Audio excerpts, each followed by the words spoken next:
Yo mga idol, kamusta? Sports Talk PH nga pala. Ang laban ng ating pambato, pag-usapan natin yan mga idol.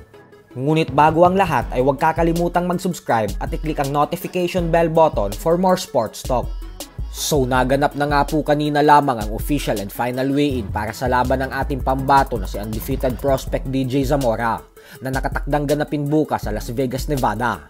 Makakatapat niya ang Mexican knockout artist na si Hugo Castaneda, kung saan ito na po ang pinakamabigat na hamon sa professional boxing career ng ating kababayan.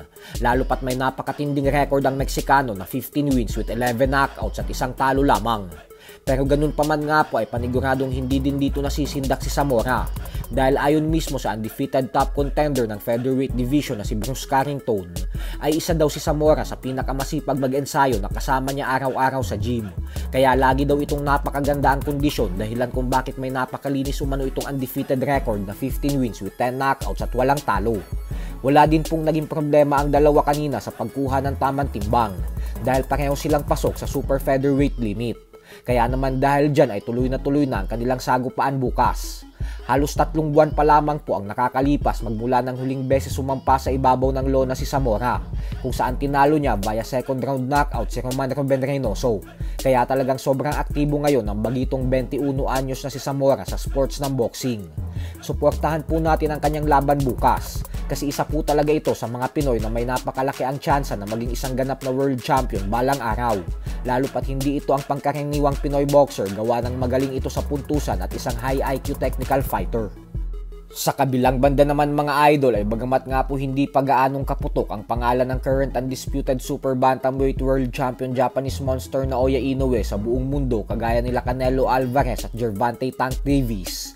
Sa kabila ng kanyang kaliwat kanang tagumpay at mga achievements sa sports ng suntukan, ay hindi nga po natin maikakaila na pagdating sa bansang Japan ay talagang halos Diyos na ang tingin sa kanya. Ito po ay dahil ating pong napag-alaman na 7 magkakasunod-sunod ng taon na pinapangalanan si Inoue bilang Japan's Fighter of the Year. Ibig sabihin po niyan ay magmula 2018 ay wala nang nakakakuha ng Japanese Fighter of the Year award kundi ang binansagang halimaw ng Japan lamang. Ganun pa man ay lubos naman ang pasasalamat ni Inoue sa tiwala na ibinibigay sa kanya ng mga Hapon at sa walang sawang pagbibigay sa kanya ng nasabing award. Bukod dyan ay sinabi din ni Inoue na bagamat 7 straight years na siyang hinihirang bilang Japan's Fighter of the Year, ay hindi daw siya nagsasawa na makatanggap ng award na ito. At bagkus mas lalo pa daw siyang magsisikap upang maipagpatuloy niya na makatanggap ng award na ito sa mga susunod na taon.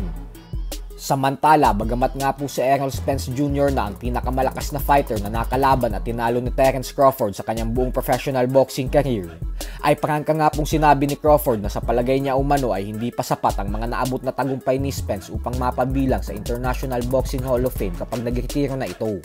Bagay naman na sinang-ayunan ng madaming fans. Pero ang problema nga po dito ay kapag natalo si Crawford kay Canelo at nagretiro siya, ay lalabas na wala siyang tinalo maski isang fighter na kabilang sa Hall of Fame. So hanggang dito na lang po muna tayo mga idol.